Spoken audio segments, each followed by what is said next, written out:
Bienvenue dans les chroniques inutiles.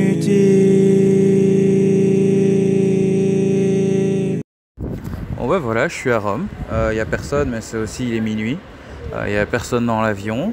Là maintenant j'attends le bus, je suis content, il y a encore un bus. Je vais pas devoir prendre de taxi qui va coûter méga cher ou qui va essayer de m'arnaquer. J'ai payé un prix de 7 € et me voici donc maintenant en train de l'attendre. Il arrivera à minuit 15, c'est-à-dire en 15 minutes. J'espère foncièrement qu'il va arriver. J'ai un ticket papier, donc ouais, ça pourquoi pas. Hein. Et ouais, sinon à part ça, ça a l'air d'être une belle ville, il y a des palmiers et tout. Et il fait nuit. Alors il y a plein de gens avec des masques. Il y a eu un espèce de contrôle, donc normalement la photo vous la verrez. Et c'est assez marrant parce que la première pensée que j'ai eue, bien sûr, une vue conspirationniste économique à la con, je me suis dit en fait le coronavirus c'est une bonne excuse pour vendre plein de matos.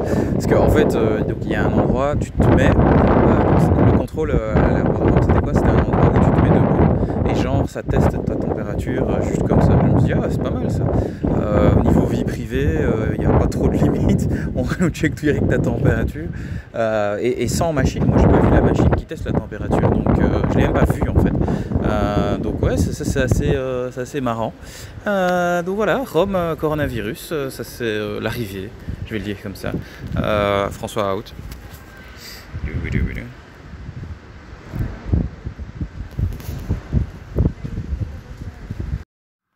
Bon, moi je suis finalement arrivé à l'hôtel.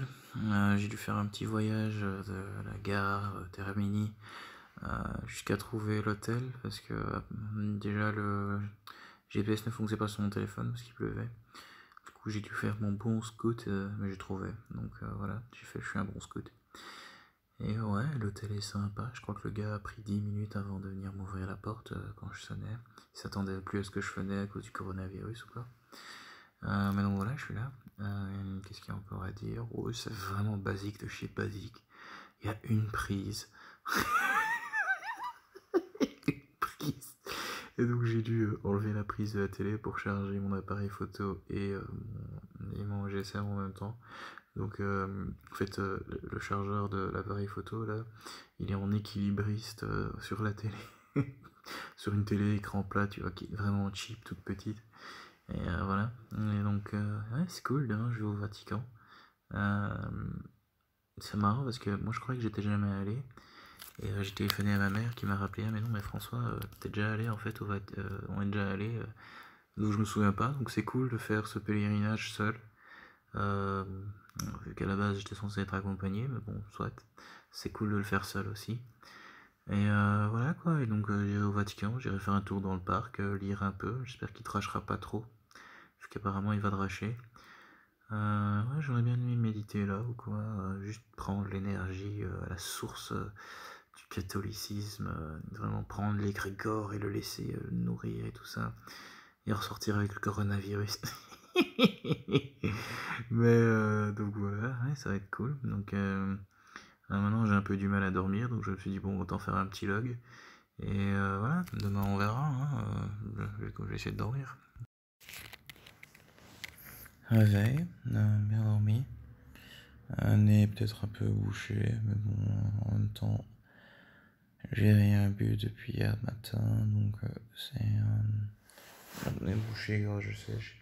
J'ai rien bu depuis hier matin, donc normalement si je bois ça devrait aller. Rien un peu bizarre.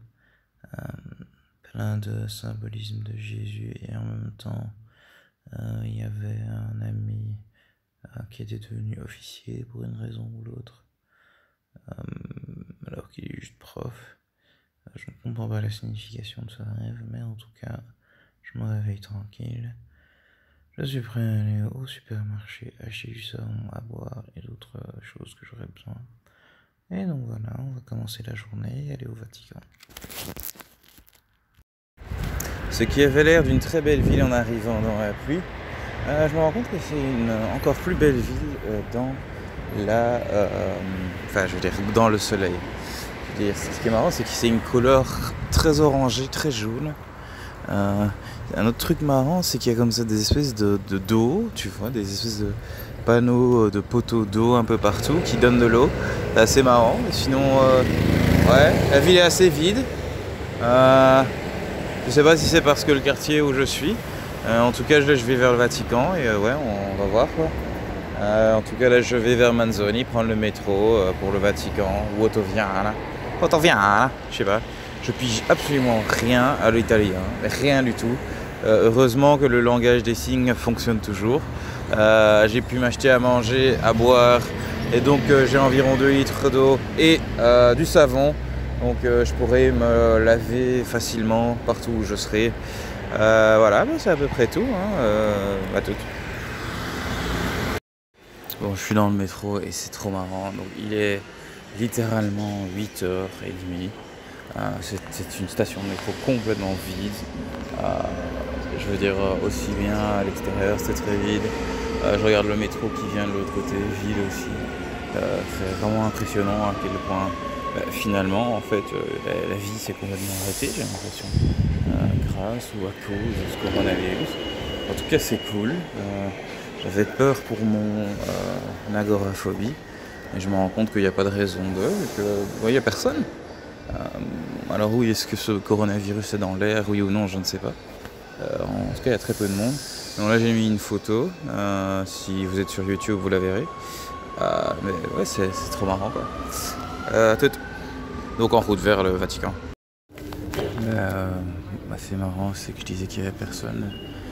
Puis dans le métro arrive, le métro rempli de personnes. Et puis juste après, bien sûr, on arrive au centre, par exemple Termini, rempli de monde à l'entrée. Donc là, je me retrouve coincé entre plein de monde. J'ai pu quand même sortir mon GSM pour faire ce petit rapport. Mais non, voilà. Si je croyais pouvoir éviter des gens avec une certaine maladie, je vais le dire comme ça, c'est raté. Parce que, pour donner un exemple concret, il y a quelqu'un qui a toussé il y a un moment. Et c'est assez comique parce que tout le monde l'a regardé comme ça très sérieusement. Donc ouais, il y a quand même un petit stress à ce niveau-là. Mais bon, bientôt au Vatican. Alors c'est marrant parce que moi j'ai acheté mon ticket à l'avance me disant oh mon Dieu, il y a plein de files à faire et tout ça. Et ce qui est drôle, c'est que je vois tout ce qui a été construit et placé pour accueillir les gens qui viennent visiter. Et tu te rends compte que d'habitude, il doit y avoir des files ultra méga longues. Mais vraiment ultra méga longues. Rien que par les constructions tout autour du mur et tout ça. Mais en gros, ouais, bon, il n'y a personne. J'aurais pu venir à l'improviste et ça n'aurait rien changé. Donc ouais, ça il fait beau. Les gens ont l'air souriants, très sympa. Tous les guides sont là, ils espèrent tous que je demande leur service. Mais bon, ouais, malheureusement, je suis un vieux pauvre crevard qui préfère vivre les choses sans explication. Donc voilà, allez, on va bientôt rentrer. Ceci est un enregistrement très important. Ce que je remarque, c'est que donc il y a Arès, il y a plusieurs sculptures de lui. Et ainsi que des politiciens et d'autres gens. Et ce que je remarque, c'est que même pour Arès, sa bite n'a pas survécu le fil du temps. Donc les couilles sont là, mais la bite a été coupée, ainsi que son épée. Donc voilà, je ne sais pas ce que je dois apprendre de tout ça, c'est juste une observation que je fais, complètement inutile, bien sûr, mais apparemment importante, en tout cas assez importante. Non, ici il y en a un qui l'a toujours, c'est le torse de Giovanni Contesta del Hermes di Poletlito. Ah, Hermès, notre bon vieux Hermès, le farceur. Commerçant, messager. Lui, il a toujours sa bite apparemment. Les autres, pas trop. Donc voilà, à tout. Dans le genre, remarque complètement inutile que j'allais faire, mais je voulais pas le faire tout de suite avant de faire un bon tour. C'est que j'ai remarqué que la plupart des... pour pas dire tous, sauf une que j'ai entre-temps pas retenue parce que j'ai pas envie de faire le chemin en arrière, c'est que quasi toutes les sculptures de femmes, donc forme de femmes, elles avaient la tête décapitée, en tout cas la majeure partie. Et en fait, j'arrive maintenant dans une espèce d'allée où tu as toutes les têtes, où il y a plein de sculptures, ainsi que plein de têtes et tout ça. Et donc, je crois qu'elles sont ici surtout, parce qu'il y a beaucoup plus de sculptures de femmes, j'ai l'impression, et d'enfants qu'ailleurs. Et ouais, ce qui est comique, en fait, beaucoup plus Qu'autre chose, c'est que les gens me regardent pendant que je parle sur mon téléphone. C'est que oui, ici aussi, bien sûr, les pénis ne survivent pas. Le fil du temps. Enfin bon. Mais ouais, elles sont pas mal ces structures. Hein. Tu vois qu'ils prenaient le temps de faire des trucs. Donc ouais. Ensuite, je suis sûr que si j'avais un guide ou un guide même audio, ça aurait été tellement plus intéressant, mais bon, soit. Alors là, après un moment, vous savez comme c'est, pendant 30 minutes, on est hyper attentif et c'est genre, waouh, c'est hyper intéressant. Puis après un moment, t'es là, trop de détails, trop de détails. Donc je me suis dit, je vais juste me laisser kiffer sans trop réfléchir. Et c'est ce que je fais. Je ne réfléchis pas.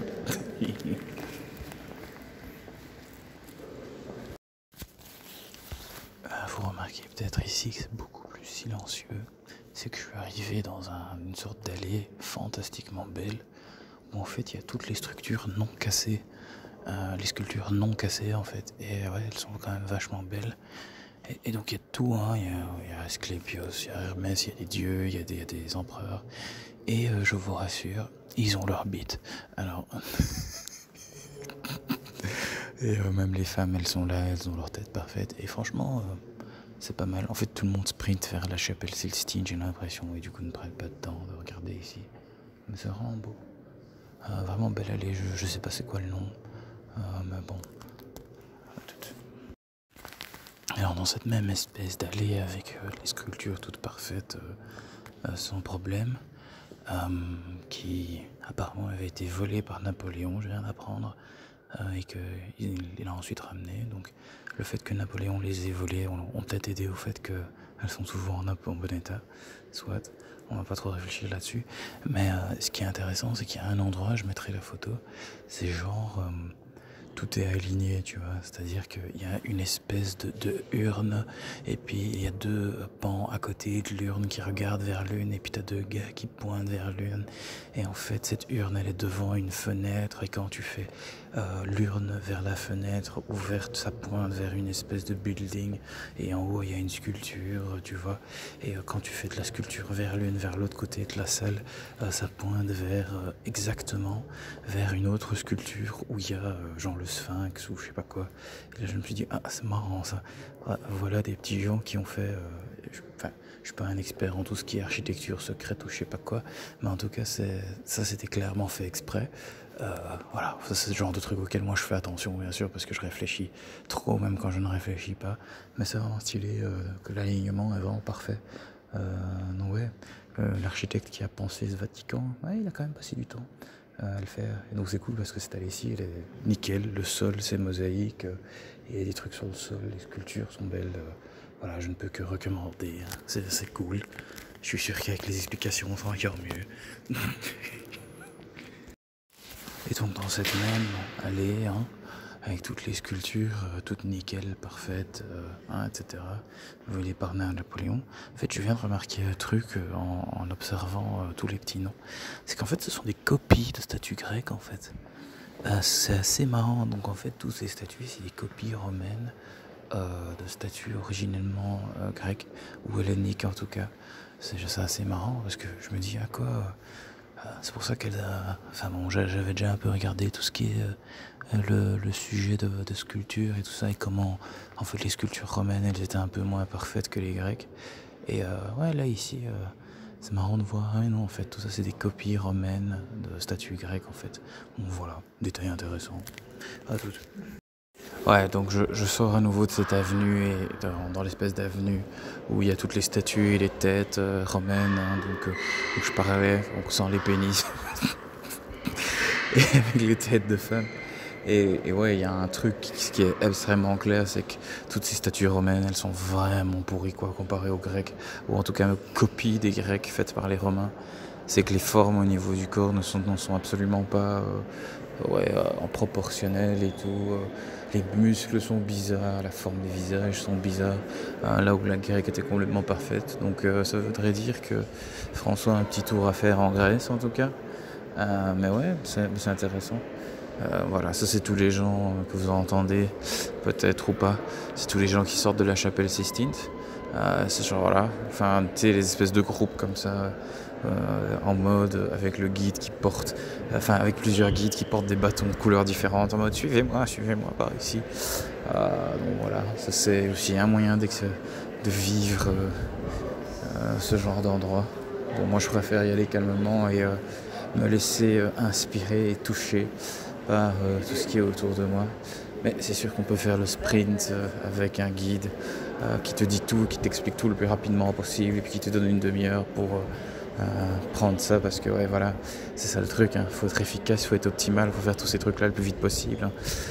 La vie c'est ça, hein, il faut tout faire le plus vite possible de manière optimale et tout gérer.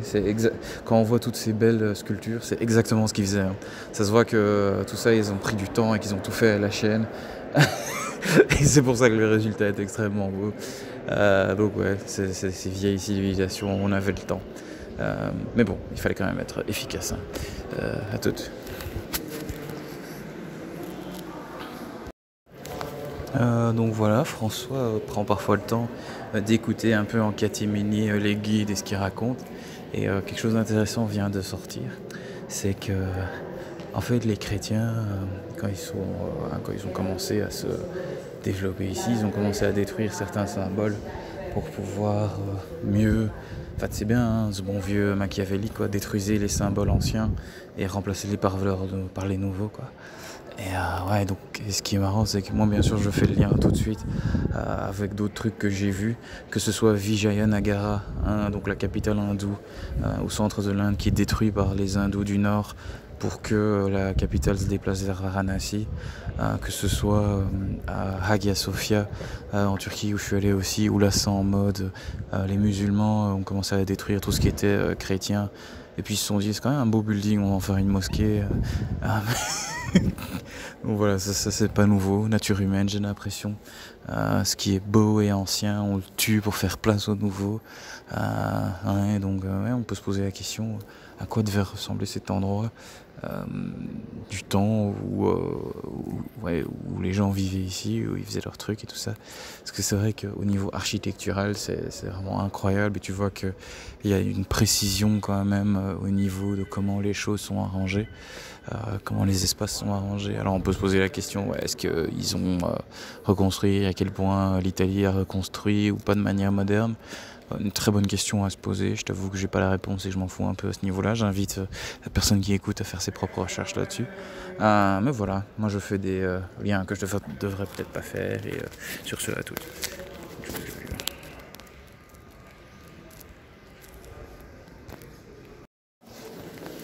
Donc là je suis tombé dans un musée, Pia Climento, ou je sais pas quoi. Et donc ce qui est marrant, c'est que ça c'est un musée qui reprend tout ce qui est des régions conquérées de l'Empire romain. Donc c'est assez marrant parce que le style, l'écriture et tout ça c'est complètement différent. On n'est plus à Rome, mais vu Ancien Empire, tout ça se retrouve ici. C'est un peu comme l'appropriation culturelle qu'on pourrait voir de temps en temps. Et donc ouais, il y a de tout, il y a des trucs égyptiens, il y a des trucs plutôt de Syrie, Palestine, il y a des trucs de plein de régions différentes. Et ouais, c'est vraiment beau en fait, parce que c'est différentes pierres aussi. Ça se voit vraiment, c'est pas le même type de pierre que, je sais pas moi, on voit en Grèce ou qu'on voit ici à Rome, quoi. C'est des pierres noires ou des espèces de pierres de toutes les couleurs un peu différentes. Et ouais, c'est assez stylé à voir. Bon, bien sûr, je me rends compte que moi, parce que je suis complètement le chemin que je veux, j'ai pris le chemin opposé que les autres. Et donc, ils me regardent bizarrement, mais oh, tu nous déranges. Ça fait partie du jeu, j'ai envie de dire. Mais donc voilà, ouais, des jolies pierres noires, grises, comme ça, et belles statues.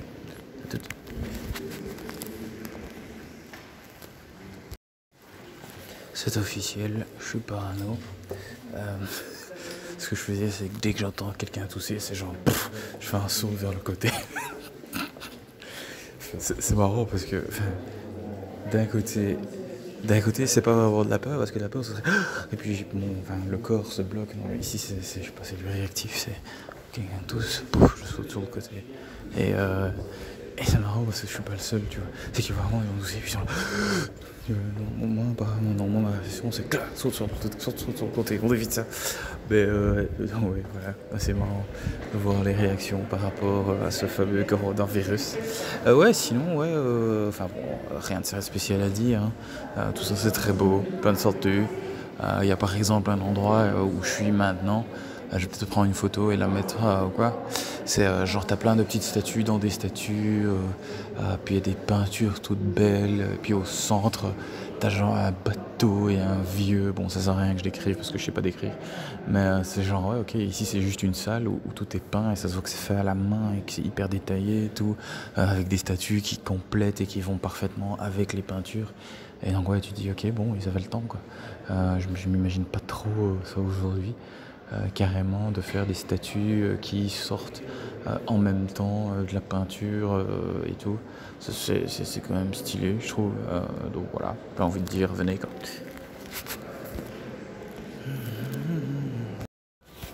Ensuite voilà, ici je suis devant la statue de Persée qui coupe bien sûr la tête à Méduse. Hein. Méduse ce serait un peu l'équivalent de, je sais pas moi, la mère d'Arc, c'est ça? La mère d'Arc, l'archétype de la mère un peu d'Arc, qui quand elle te regarde, elle te fige complètement et en tant que, ou elle fige tous les hommes qui voient.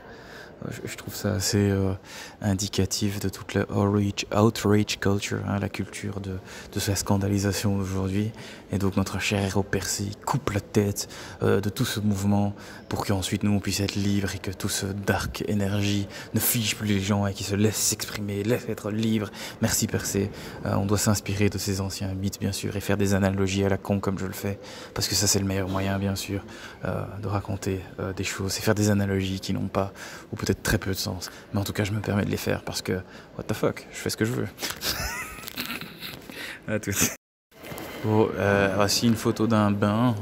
Il y en a plusieurs, en fait, il y en a plein partout. Des espèces de bains des plus grands, des espèces de plus petits, donc, où tu devais mettre l'autre chose. C'était quand même la classe. Hein. Quand tu vois ces bains là, ils devaient vivre comme des rois, des empereurs, je sais pas. Les gens ici, bon, on est dans le Vatican, donc est-ce que ça vient du Vatican? Non. Il y en a certains qui viennent pied de pièce, d'autres qui viennent d'autre part. Donc en fait, ouais, ce truc, on peut pas trop y faire confiance. Est-ce que c'était vraiment comme ça? J'ai l'impression, parce que au plus que je lis, au plus que je me rends compte, ouais, en fait, il n'y a rien qui est vraiment d'ici, c'est juste un musée.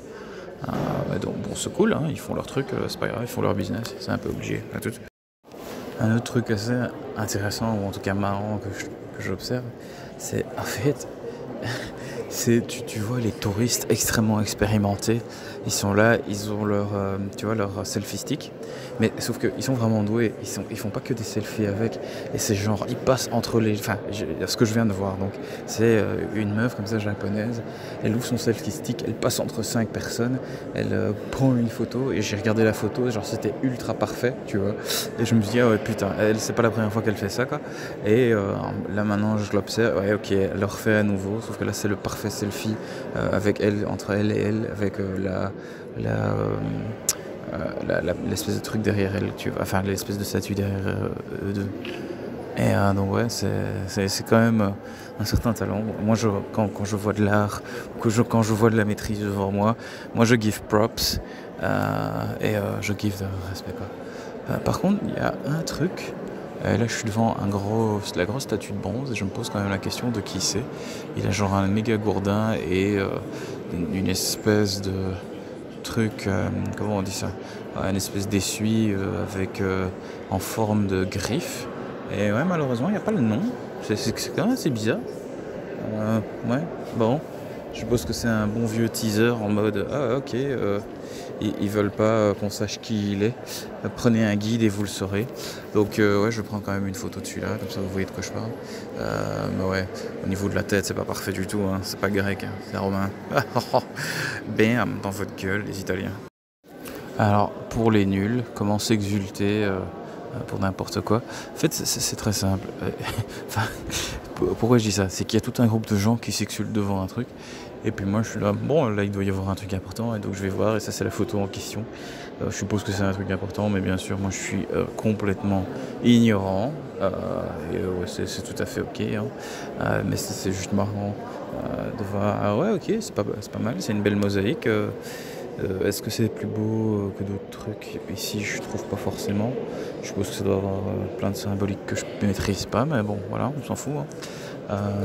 Voilà, venez voir. Et puis vous aussi, prenez votre selfie avec ce bazar. Comme ça, vous pouvez dire que vous y êtes allé. Et puis moi aussi, hein, je le dis, moi je suis allé voir cette espèce de photo que vous voyez là, qui apparemment est ultra important parce que tout le monde s'exulte devant. Il fait genre, oh oui, oui, au guide. Et donc voilà, voilà, venez, hein, et ajoutez ça, ajoutez ça à votre liste achievements, hein. Voilà, vous avez réussi quelque chose, un petit achievement, un badge. Comme ça, vous pouvez dans vos conversations avec les gens dire, ah ouais, moi je suis allé là, je l'ai vu, j'ai un selfie, tu veux le voir, ah, ok. Ça, vous pourrez faire ça, quoi. C'est quand même très important dans la vie. Donc voilà, tout.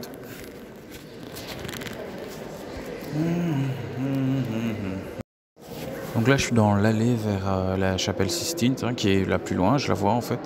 Et en fait, ce qui est marrant, c'est qu'ils ont mis plein de statues, tu sais, je suppose romaines, ils savaient pas de quoi en foutre, dans cette allée. Et en fait, quand moi je regarde, genre les toits, c'est magnifique. C'est genre, ces statues, c'est en mode, c'est vraiment pour les gens qui ne regardent pas en haut, quoi. Et il y en a quand même un paquet, mais ouais, en haut, c'est magnifique, quoi. Les peintures, j'ai jamais vu ça. Alors, c'est donc ça, et c'est ça qui est très marrant, c'est que d'un côté, le top, donc c'est plutôt chrétien, tout ce que tu veux.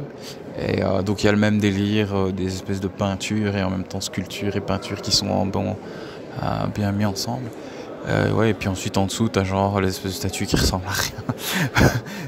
Ça, je trouve que c'est un mauvais move de leur part, quand même, parce que je crois que si ces statues, ils les avaient mis autre part, ou quoi, enfin, il n'y a peut-être pas la place, ou dans l'espèce d'allée des statues là-bas, mais alors il y aurait peut-être trop. Bon, ok, en gros, ils avaient des statues, ils savaient pas quoi en foutre, ils les ont mis ici, alors que, franchement, moi je les regarde pas, quoi.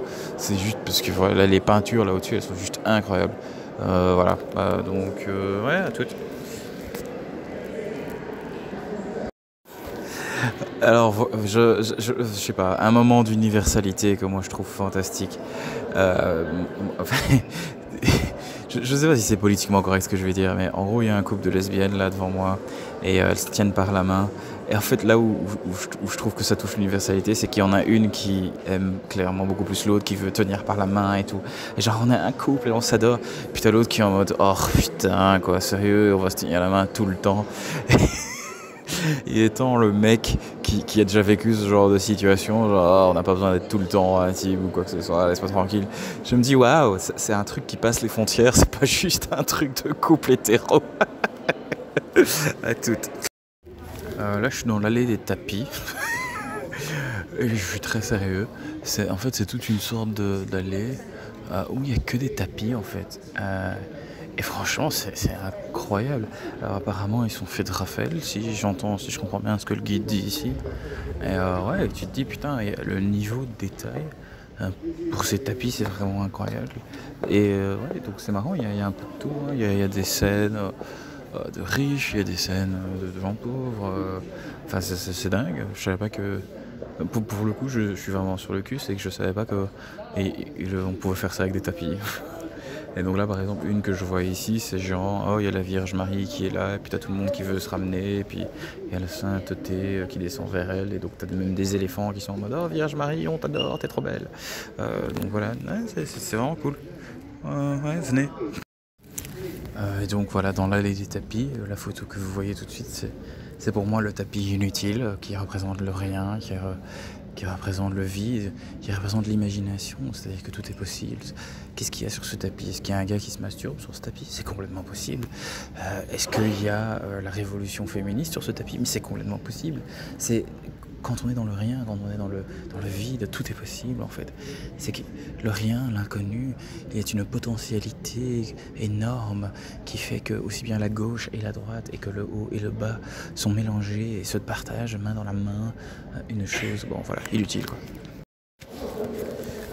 Donc là je me trouve dans l'allée des cartes. Pourquoi? C'est qu'en fait sur le mur à côté il y a plein de cartes en fait de différentes régions et alors ça en effet les cartes elles sont très belles et tout, je sais pas exactement qui les a commissionnées, mais en tout cas quelqu'un l'a dit quoi. Et ouais, et c'est juste, enfin le toit, c'est les toits qui sont beaucoup plus beaux, je trouve. C'est que perso, en fait, genre, t'as plein de petites peintures et encore une fois avec des sculptures en même temps entre pour un peu styliser tout ça. Et ouais, c'est un peu mieux que l'allée des tapis pour être honnête. Mais ouais, c'est vachement beau. Ouais, je vais essayer de montrer, prendre quelques photos stylées. Et voilà, quoi. Bon, cette allée des cartes, c'est un truc de malade parce que, alors j'ai un peu regardé et c'est vraiment. Donc en fait, t'as plus ou moins tout ce qui est Italie, hein, Sardaigne et tout ça.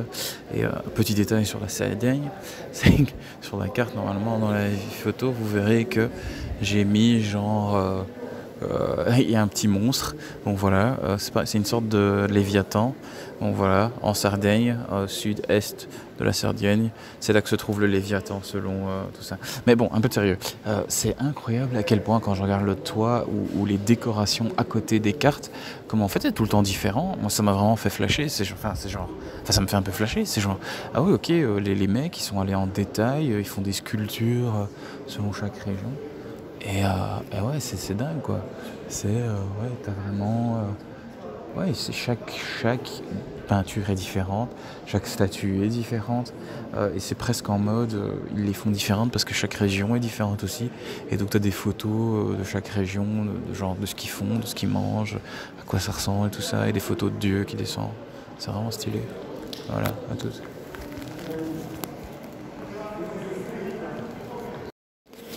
En fait, dans cette allée des cartes, il y a trop. J'essaie de prendre tout en photo, mais c'est genre, mais François, c'est too much. Et je me dis, vis le truc. Et c'est vrai, quoi. Enfin, c'est partout, il y a une attention aux détails. Partout, il y a un petit bazar, un petit truc. Alors, ce qui est marrant, c'est que les symbolismes et tout ça. Bon, moi je suis pas, comment on dit, dans une société secrète ou quoi, mais c'est marrant comment quand tu vois les différents symboles, il y a des trucs qui se répètent et des trucs qui sont pas les mêmes, et des trucs qui sont alignés, des trucs qui le sont pas ou quoi que ce soit. Je me demande du coup, tiens, c'est quoi le symbole derrière?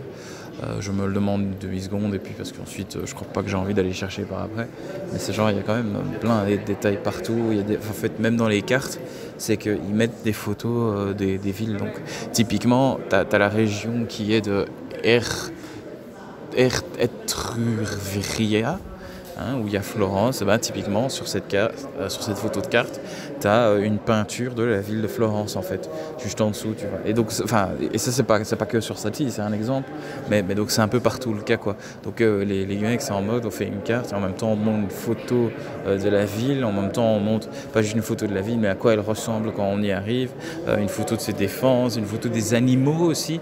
Enfin, je veux dire là maintenant je suis sur la région de Mediolanensis Ducatus, je suppose que c'est comme ça que ça se lit. Et ouais, en fait, c'est ce qui est marrant, c'est qu'ici, ils mettent aussi la reine, ils mettent des photos d'animaux que tu trouves dans les différentes régions. Il y a tu vois, il y a les villages et tout ça. Et tout ça est hyper artistique, quoi. C'est vraiment incroyable. Et donc, c'est peint, hein, je suppose. Enfin, c'est peint, quoi. Donc, ouais, c'est tout stylé. Je ne peux que dire aux gens de venir voir. C'est beau. Pour le maigre prix de... moi j'ai payé 21 € je crois. Donc voilà, voir comme ça toutes ces œuvres fantastiques ici. Bon ensuite bien sûr il faut acheter le ticket d'avion et puis souffrir de tout ce qui est coronavirus pour le moment bien sûr. Mais ouais à part ça ouais, c'est vraiment stylé. Voilà, il y a trop, j'abandonne. Je prends plus de photos. Et non, je vais quand même prendre la photo de la carte de l'Italie nouvelle parce que ça c'est, je suppose, la carte la plus récente, celle qu'on connaît, sans la Sicile par contre. Elle n'est pas dans cette carte. Mais bon voilà. Donc t'as la Corse et tout ça. Mais bon, soit. Allez, tout de suite. Et donc ici, il y a une peinture. Et c'est marrant parce que en fait de leur gueule on voit que c'est tous des nobles quoi. Mais c'est genre, enfin probablement qu'ils ne se sont jamais battus. Mais ouais, il y a un arc-en-ciel, je sais pas le niveau de détail, ça va hyper loin. Je pense que je sais pas exactement c'est quoi comme période ou comme style quoi. C'est vraiment très grandiose quoi. C'est vraiment impressionnant. Puis il y a tout quoi, il y a les têtes sur des pics, il y a des flingues, Il y a des mecs avec des longs cheveux qui ont l'air très fake. Des perruques, je suppose. Ouais, voilà, des petits gamins sur des espèces de chevaux qui ont du bleu et du brun pour donner l'illusion du mouvement. C'est de vie ou je sais pas quoi. C'est vraiment stylé. Ici, c'est la salle de la Conscience Immaculée. Mais c'est vraiment fantastique, quoi. C'est les murs. Ensuite, ce qui est cool, c'est que même la décoration des livres, en fait, chacun de ces livres qu'on peut voir ici, c'est des livres de la Bible. Hein. Donc la Bible, c'est différent. Et c'est divisé en des évangiles ou des livres de ceci et de cela.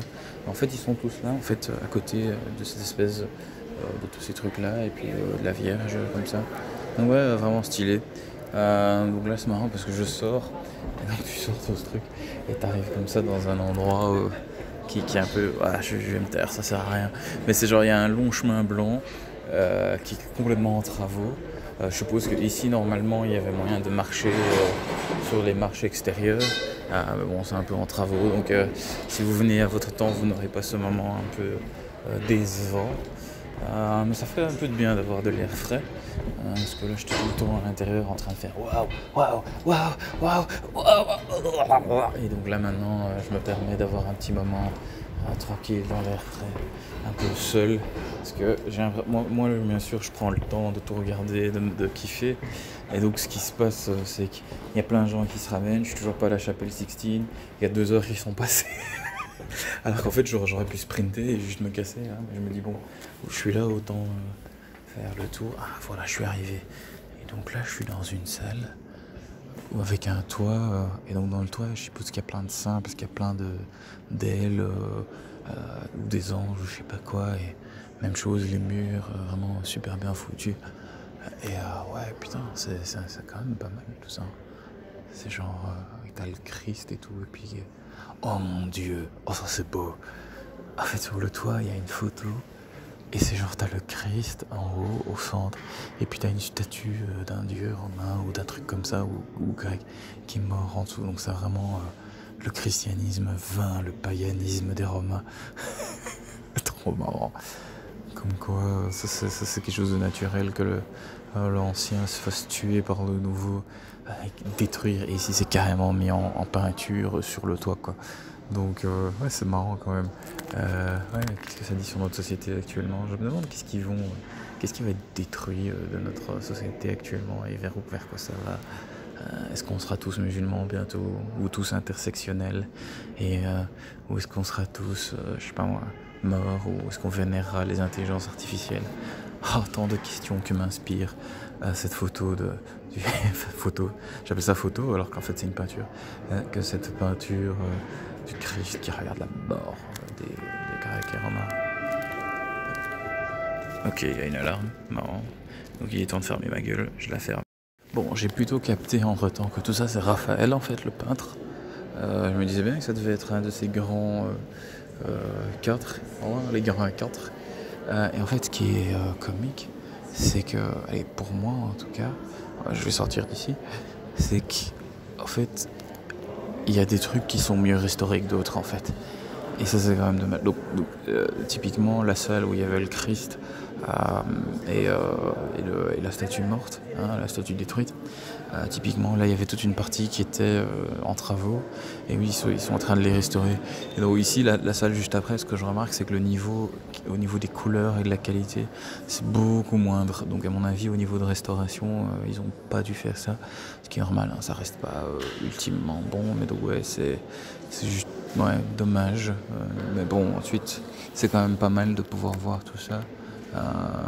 Parce que ouais, dans le temps ça devait être un truc de malade, beaucoup plus. Il y avait, je sais plus exactement qui m'avait expliqué, mais que en gros la Madone, hein, de Léonard de Vinci qui se trouve au Louvre, en fait par exemple ce que lui il avait mis genre 16 ou 12, je sais plus exactement, 16 couches d'huile invisibles, mais des huiles invisibles différentes, donc pas la même huile. Et en fait pourquoi? C'était pour que quand la lumière aille contre la peinture, ça crée la lumière réfractée par l'huile, hein, et donc ça crée un effet. Et donc en fait la Madone, hein, la Mona Lisa là, elle devait ressortir en mode c'est fantastiquement beau et tout ça, en utilisant l'effet de la lumière qui va contre tout ça. Et donc maintenant, l'huile, elle est plus là du tout. Et donc on préfère, enfin, je suppose qu'ils préfèrent pas y toucher. Et c'est ça que je suis un peu en train de me dire, c'est qu'en fait, ils avaient des techniques où ils utilisaient des espèces de machins pour faire ressortir tout ça. Et oui, peut-être qu'il y a certains qui restaurent, qui connaissent et qui du coup le font bien. Puis d'autres qui restaurent, qui le font mal. Perso, je trouve que cette salle-ci, au niveau de la qualité des couleurs, elle est pas tellement géniale, quoi. Comparé aux autres. Mais encore une fois, c'est comparé à de la, pour moi, perfection. J'utilise le mot perfection, mais disons, en tout cas de la beauté absolue. Et ici, ouais, c'est un peu moins, quoi. Donc, je suppose que quelqu'un a dû faire un mauvais boulot ici, mais ils se sont dit, bon, on va le garder quand même. Bon, ouais, voilà, ça c'est peut-être un point négatif, mais en même temps, non, parce que ça montre le travail important que font les restaurateurs, et donc j'avais envie de le souligner. Un job probablement tout à fait inconnu, parce que moi, jusqu'avant de me rendre compte de ça, j'y avais pas pensé du tout, que ouais, en fait, tout ça c'est restauré, hein. C'était pas comme ça à la base, quoi. Voilà, tout. Alors, je suis dans les appartements Borgia du Vatican. Et c'est marrant parce qu'il y a le penseur de Rodin. Et donc il y a écrit comme description donation du musée Rodin. Je sais pas si c'est vrai ou non. Mais donc complètement par hasard, voilà, j'ai vu un autre chef-d'œuvre de l'histoire. Je peux l'ajouter à ma liste de j'ai vu le penseur de Rodin, complètement par accident, sans l'avoir prévu. Mais donc voilà, il est ici, je l'ai vu. Et donc ce penseur, il a l'air de penser sérieusement. Bon voilà, je ne sais pas de quoi il pense exactement. Mais en tout cas, il a l'air de le faire sérieusement. Et à poil en plus. Donc voilà, à toutes. C'est tellement mauvais. Soit, je me permets. J'appelle celle-ci chinoise qui n'a pas fini ses études. C'est marrant. Là maintenant, j'ai pris quelques photos des œuvres de Dali. Et ce qui est comique, c'est que, en voyant, tu vois, ce qui dépicte, je me rends compte, ah ouais, je sais quel drôle il a pris. Mais ouais, c'est pas mal, quoi. C'est complètement inutile. Mais ouais, c'est psychédélique, quoi. Ben, ça force. Voilà. Il y en a des meilleurs que d'autres. Hein. Ils en montrent 3. Les deux, le grand il est pas mal, les 2 autres bof. Mais ouais, c'est intéressant. Donc en fait, avant la chapelle Sixtine, ils ont mis une sorte de musée contemporain avec plein d'œuvres assez sympas, mais c'est genre complètement hors style. Je me dis que c'est le genre de truc. Non, ça n'a rien à voir.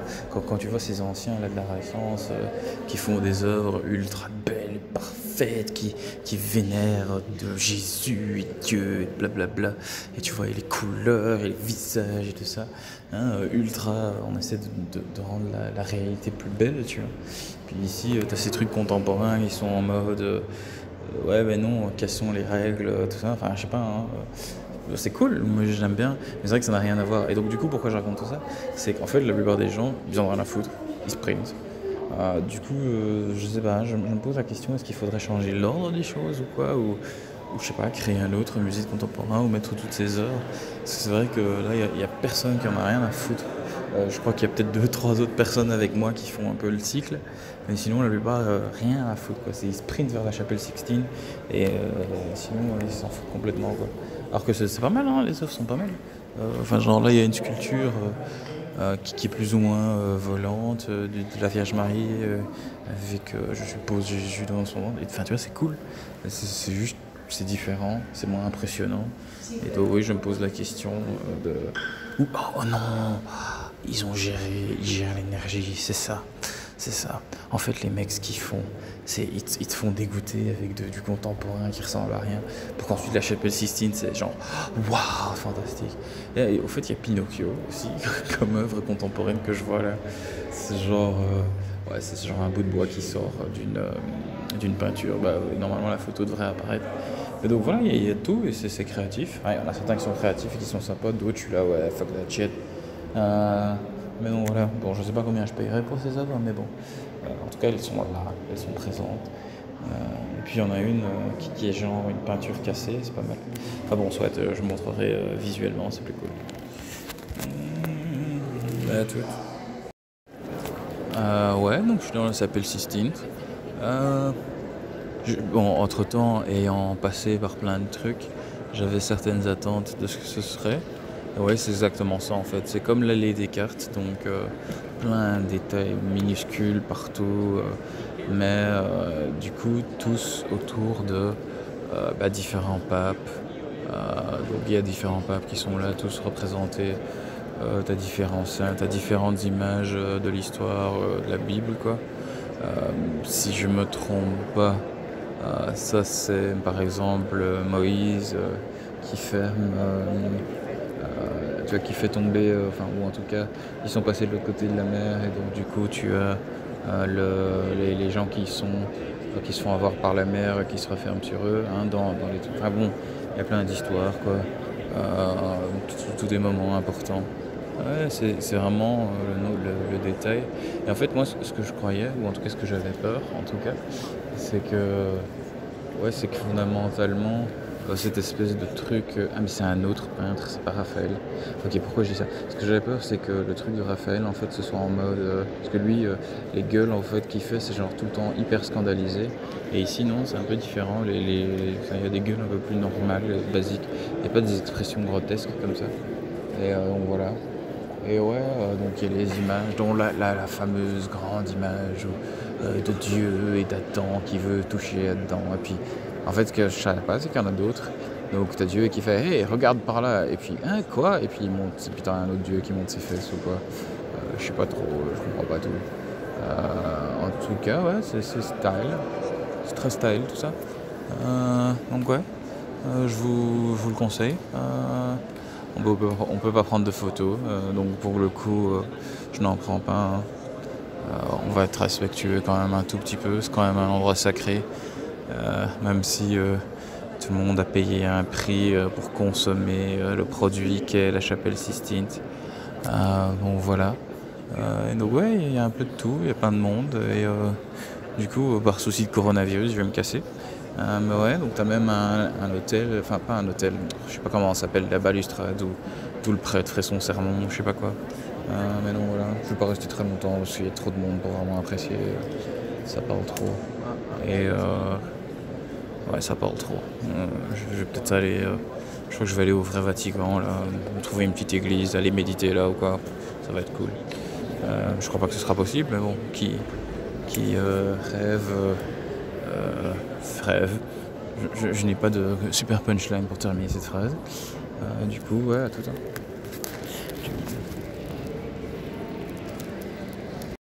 Ouais, en fait, t'as vraiment tout. Par rapport à la chapelle Sistine, c'est que t'as vraiment tout, en fait. Moi, je me disais, tiens, c'est vrai, la Genèse, elle est où? Mais en fait, elle est là. C'est juste que, vu que c'est le paradis, je suppose que le gars, il s'est dit, ah, bah, je vais la peindre en haut. Donc, c'est ce qu'il a fait. Il l'a peint en haut. Et donc, t'as toute l'histoire de la Genèse, hein, avec le serpent et tout ça, la pomme, le blas, et puis il tombe, l'arche de Noé et tout ça. Et puis ensuite, au plus que tu descends, au plus que tu as les trucs modernes en fait, ou en tout cas récents. Et donc en bas, tu as, genre ça c'est le dîner, le dernier dîner de Jésus et tout ça, mais qui est pas différemment que l'autre. Donc ouais, c'est vraiment cool quoi. Et donc là, tu as Jésus, oh, c'est pas mal, vraiment sympa. Ouais. Non, c'est cool quoi. Et donc en fait, t'as tout. Il y a des trucs que moi je reconnais pas, bien sûr. Il y a des trucs que je reconnais vite fait de mes cours de catéchisme. Mais donc ouais, c'est sympa. Je conseille. Ouais, en fait, ce qui vraiment, j'ai l'impression que ma première analyse était plutôt correcte, c'est qu'architecturalement, les peintures, et donc il y a des armoires ici aussi, c'est incroyablement beau. Je veux dire, donc là, les armoires, normalement, vous voyez une photo, et ouais, tout ce qui est environnement, ça je vais prendre une photo aussi. Cette espèce de bouclier comme ça, avec, je sais pas moi, avec des photos des alentours, enfin, avec des peintures. Je dis photos alors que c'est des peintures, tu vois, avec des peintures des alentours. Alors qu'en fait, oui, tous les trucs qu'ils mettent à côté, genre des espèces de petits. Oh, regarde, c'est une pièce, ou oh, regarde, c'est un espèce de verre dans lequel les gens buvaient dans le temps. T'es là, mais on s'en fout quoi.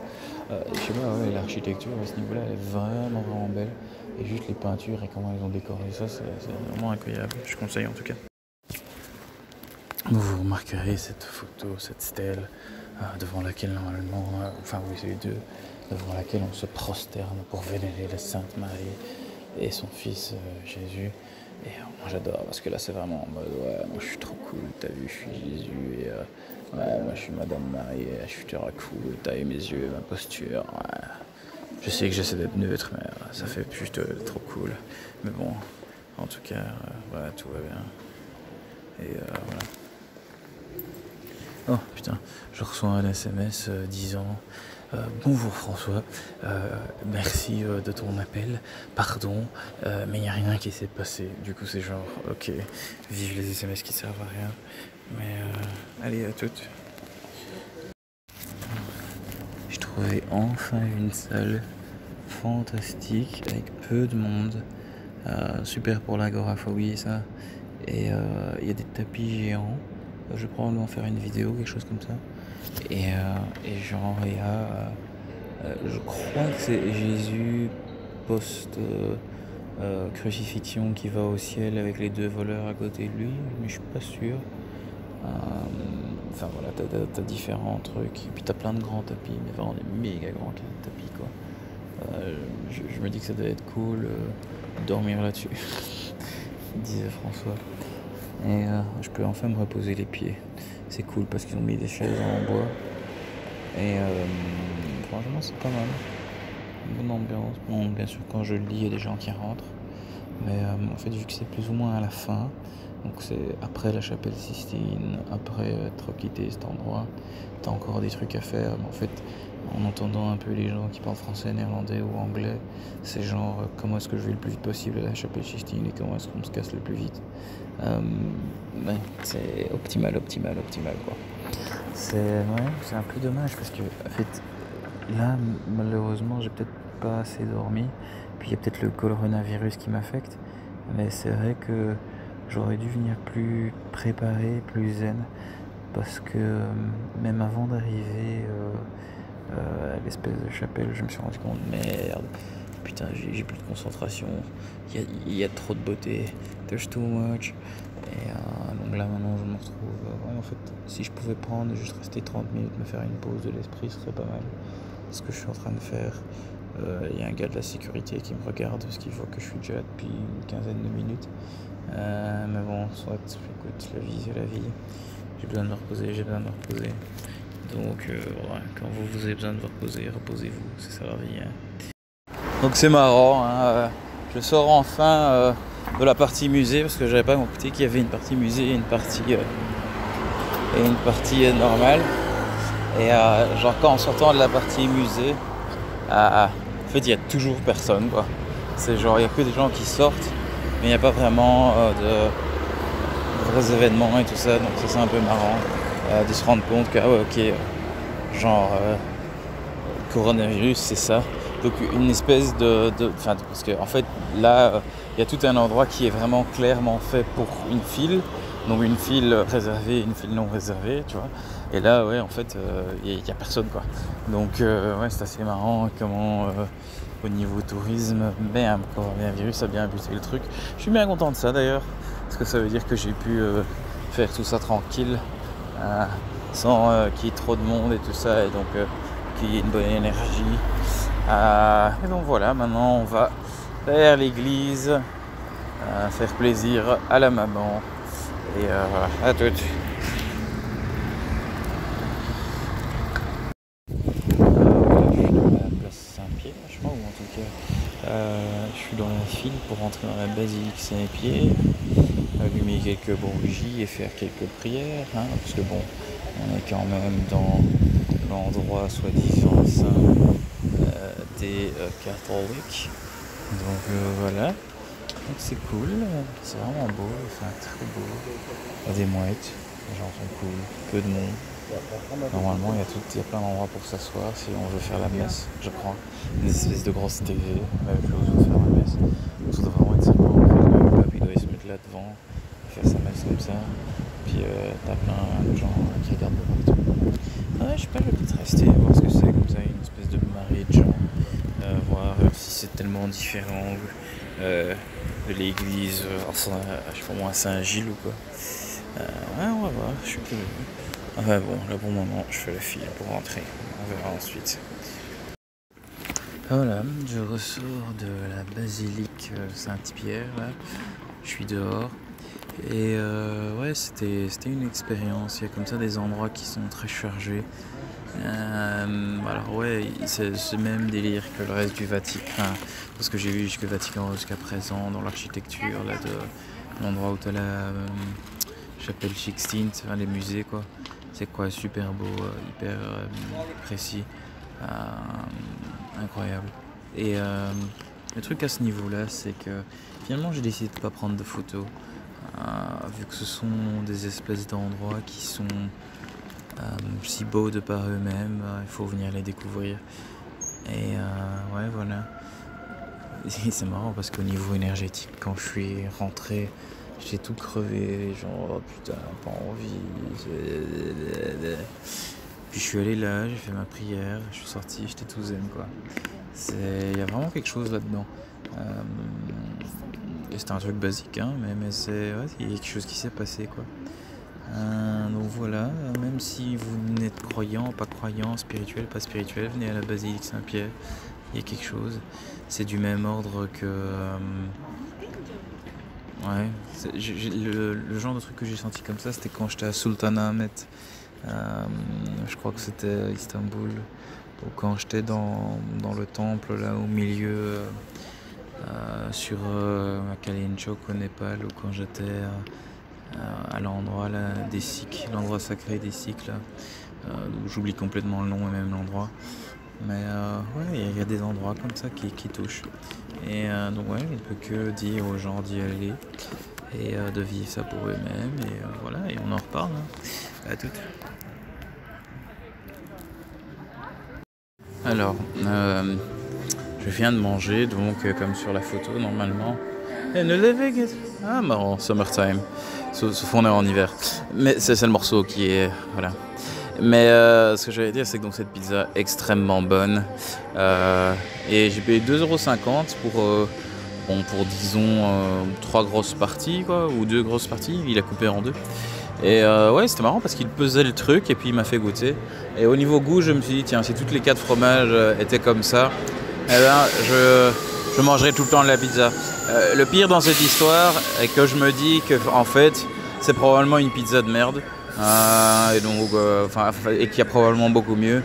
Ensuite moi j'y connais rien, j'ai un peu demandé mais bon je vais voir. J'espère que Couchsurfing va me ramener des locaux avec qui je peux traîner, qui me montreront des trucs et tout. Et voilà, là maintenant je suis en route pour l'hôtel, histoire un peu de boire tranquille, dormir peut-être. Ouais, peut-être dormir, lire, on verra. À tout. Jour 2. Rêves spéciaux. C'est en effet, j'ai l'impression de rentrer dans une nouvelle énergie. C'est toujours le cas quand on voyage, bien sûr. Et marrant. Donc je me suis dit, tiens, je vais marcher jusqu'au Colisée. Et puis de là, je vais marcher jusqu'au Jardin des Oranges. Et puis de là, je vais marcher jusqu'à Testaccio, je ne sais pas exactement. Un endroit qu'on m'a recommandé pour manger de la bonne carbonara. Et donc voilà le plan pour aujourd'hui. Marcher. Faire un bon petit trekking. Et en fait, ce qui est marrant, c'est que je ne sais pas exactement ce qui s'est passé, mais que de combinaison de trucs, j'ai vu plein d'affiches et de choses qui se relient. Et j'ai eu un espèce de déclic assez marrant. C'est en fait comment plus ou moins toute la société est basée sur la peur. Mais là, je l'ai vu. Et c'est marrant parce que je le savais plus ou moins. Mais là, j'ai vu la formule, quoi. Et c'était un truc du style « Tu vas mourir !» Sauf si tu... Et donc j'ai dû en fait venir ici en Italie, voir plein de pubs différentes, voir plein d'affiches différentes, dire oh, attention ceci, attention cela, pour mon goût. Ah mais ouais, en fait, c'est au niveau inconscient, c'est ça qu'on dit, tu vas mourir si tu votes extrême droite, tu vas mourir si tu laisses l'extrême droite passer, tu vas mourir si tu as le coronavirus, tu vas mourir si tu votes Brexit, tu vas mourir si tu ne votes pas Brexit, tu vas mourir si tu vois, il y a un no deal Brexit, tu vas mourir si... Et ouais, assez intéressant, donc c'est comme si c'était ça le truc que j'étais venu chercher en Italie, cette espèce de petite clé de lecture. Enfin bon, donc maintenant je suis en route pour le Colisée. Ah ben je vois le Colisée, nom de Dieu, marrant. Tu vois, moi je parle dans mon téléphone ici, je fais même pas attention à mes alentours. Et en fait le Colisée il est juste là, marrant, voilà, plus que quoi, c'est quoi ça, 500 mètres, 1 km, je sais pas, à marcher, et puis je suis au Colisée, marrant. Bon, à tout de suite.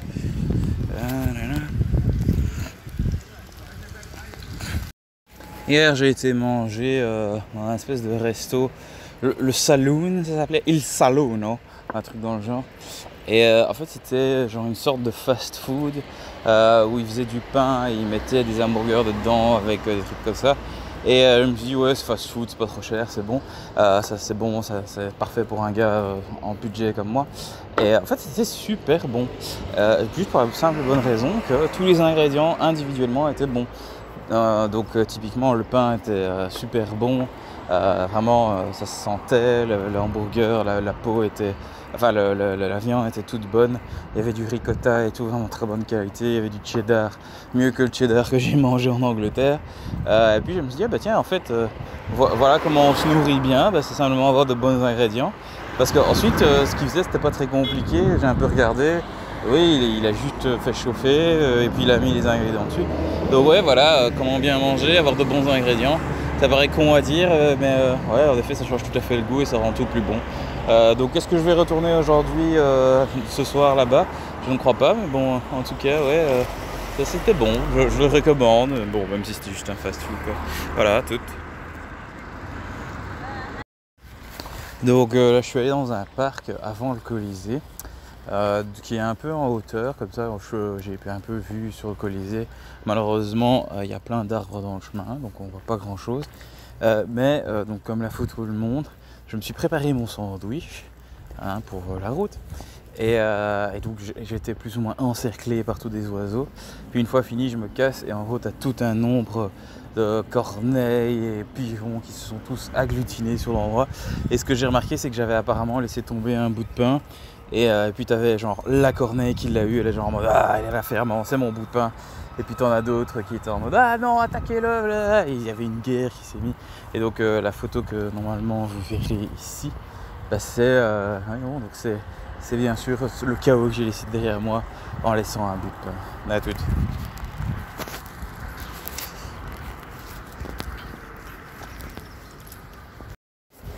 Alors, autre avantage d'être en tout cas de couleur en tant que touriste, c'est que voilà, les espèces de vendeurs ou les espèces de guides, je suis clairement avec mon appareil photo de touriste, avec mes habits de touriste, comme d'autres gens, mais ils ne viennent même pas me demander si je veux l'acheter genre un guide ou si je veux acheter genre un voyage je sais pas moi, ici en bus ou un voyage comment ça se dit, en cheval ou tu sais les espèces de petits vendeurs qui vendent comme ça des espèces de selfie sticks ou des espèces de chargeurs powerbank comme on appelle.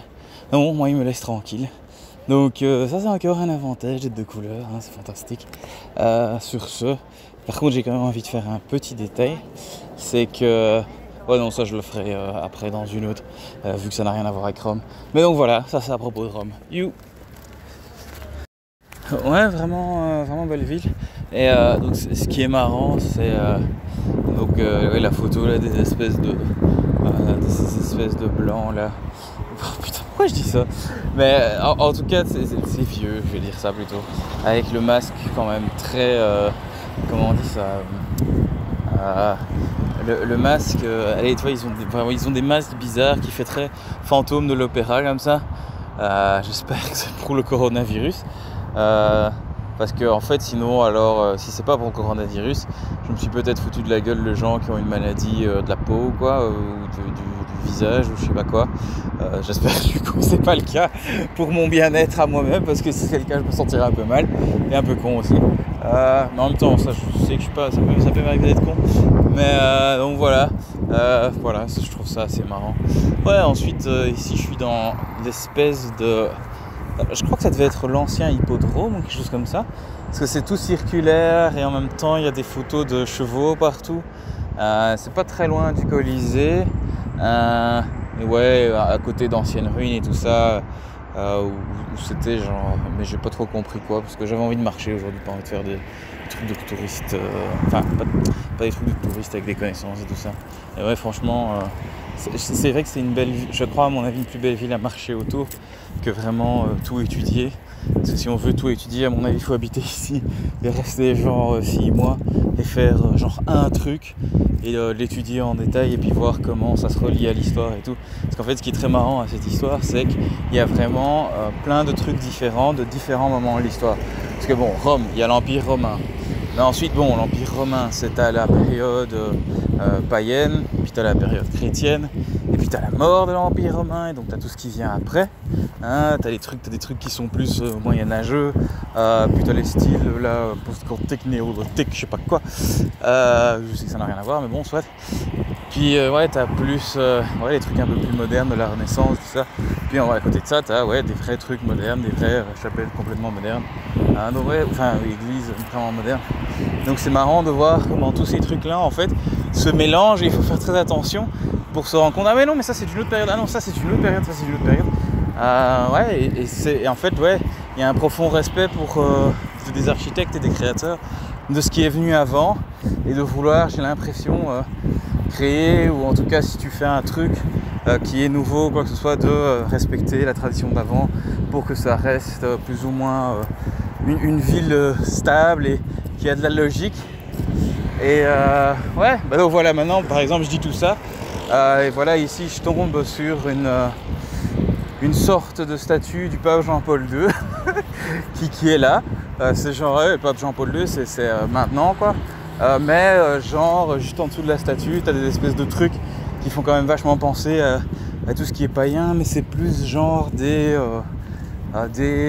comment on dit ça, des espèces de démons, monstres ou je sais pas quoi, et je suppose que ça représente des espèces de moments de souffrance du christianisme, parce que bon, le christianisme c'est quand même ça, souffrance. Et donc voilà quoi, donc intéressant, belle ville. À toutes. Alors, à la recommandation de Pier Paolo, je me suis ramené à la place des Orangers, qui est plus ou moins sur le... Donc c'était le trajet que j'avais préparé aujourd'hui, quoi. Et ce qui est marrant, c'est que c'est un super bel endroit, c'est un peu l'équivalent de la place Poulart, sauf que c'est un vrai parc avec des orangers, avec des oiseaux et tout, très cool. Peu de monde. Les gens qui sont là, c'est que des Italiens, quasi.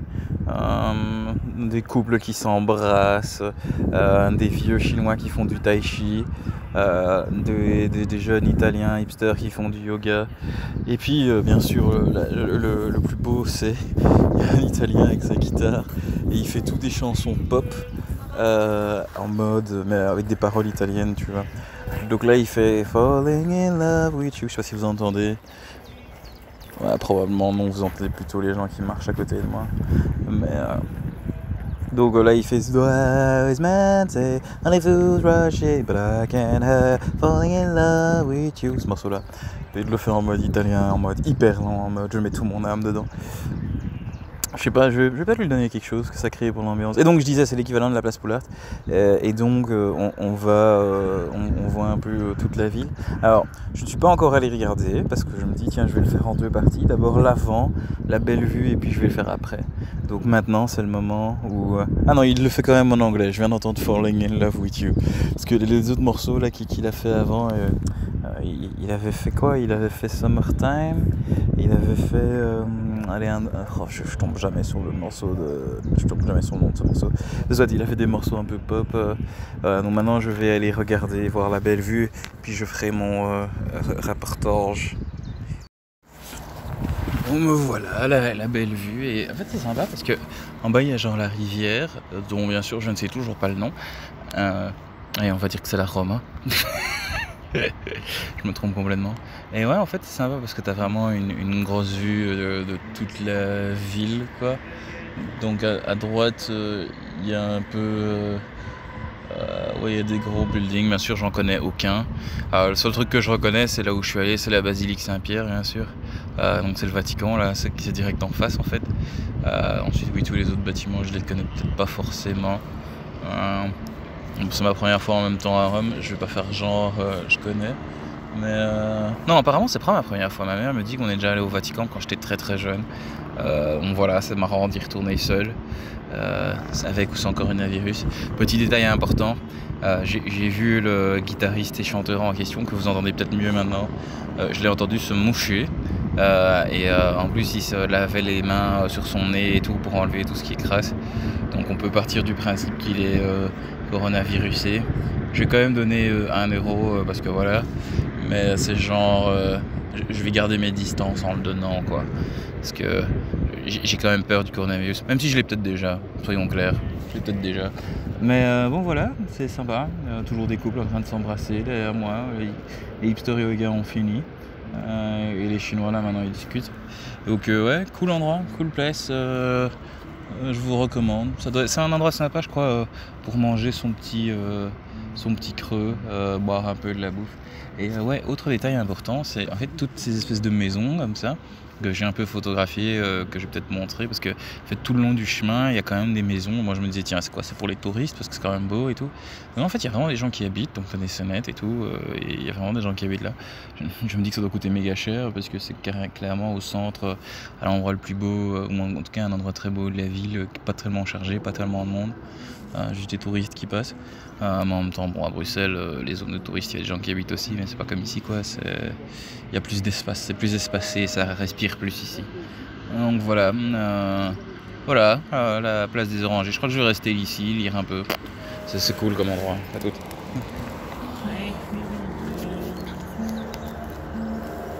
Donc, le très beau chien que vous voyez est en train de se délecter de l'eau potable d'un des sites où il y a de l'eau potable, puisqu'il y en a quand même un peu partout en ville, des sites d'eau potable. Et du coup, je me dis, oh tiens, c'est quand même vachement hygiénique si ce chien boit là, parce qu'on sait que bien sûr, ils sont très propres. Du coup, je me dis, tiens, imagine un gars, supposons un Italien qui revient de Chine ou un Chinois se dit, oh tiens, de l'eau gratuite, je vais boire là, ne sachant pas qu'il a le coronavirus et qui met un peu ses mains partout. Bon ben voilà, c'est encore un des moyens où tout ça se partage très facilement. Parce que ouais, hein, on peut déjà partager le virus même si on n'a aucun symptôme. Donc ouais. Mais donc voilà, je trouve ça marrant, voir ce chien qui boit ça là. Bon, les chiens ils sont probablement plus propres que les humains en ce moment, vu qu'apparemment ce virus ne se passe pas aux animaux, c'est vraiment un truc d'humain apparemment. Donc ça c'est cool. Si c'était juste l'humanité qui s'enlèverait. Ouais. Tiens, c'est une bonne question. Si toute l'humanité devait disparaître maintenant, quelles seraient les conséquences, genre en 1 mois, 2 mois, 1 an, 10 ans? Des questions intéressantes qui ne servent à rien. Puisque, ouais, on serait plus là, quoi. Bon, tout. Marrant. Donc, j'ai précisé, je crois, dans un des derniers enregistrements que ma mère prétendait qu'on est venus ensemble. Et bien, je crois avoir eu un gros déjà-vu d'un endroit où je suis déjà venu, en fait. Et ouais, donc c'est en fait la basilique Sainte-Sabine. Je sais pas exactement ce que Sabine a réalisé, mais en tout cas, ouais, clairement, je reconnais. C'est comme si, ouais, j'avais déjà été ici. Donc ouais, c'est des petits détails, donc typiquement la photo des statues que je reconnais, l'emplacement que je reconnais, tu vois, les espèces de petits flashs. Je me dis, ah mais oui, putain, ouais, je me souviens de là, ouais, j'ai joué là, alors qu'on m'avait dit de pas le faire, et ouais, c'est ce genre de petits détails à la con. Du coup, maintenant, je vais entrer dans la basilique en question, et je vais voir ce qui se passe un peu. Et donc, il y a toute une file de gens qui regardent pour aller regarder à travers le trou pour voir qu'est-ce qu'il y a derrière quelque chose. Et je me dis, c'est une bonne idée de se mettre notre tête à côté d'un endroit.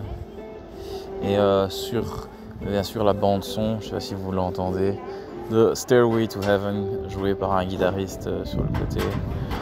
Et il jouait plutôt bien d'ailleurs. Ouais. Je sais pas à quel point il improvise ou à quel point il s'est préparé. Mais ouais, il gère en tout cas son Stairway to Heaven.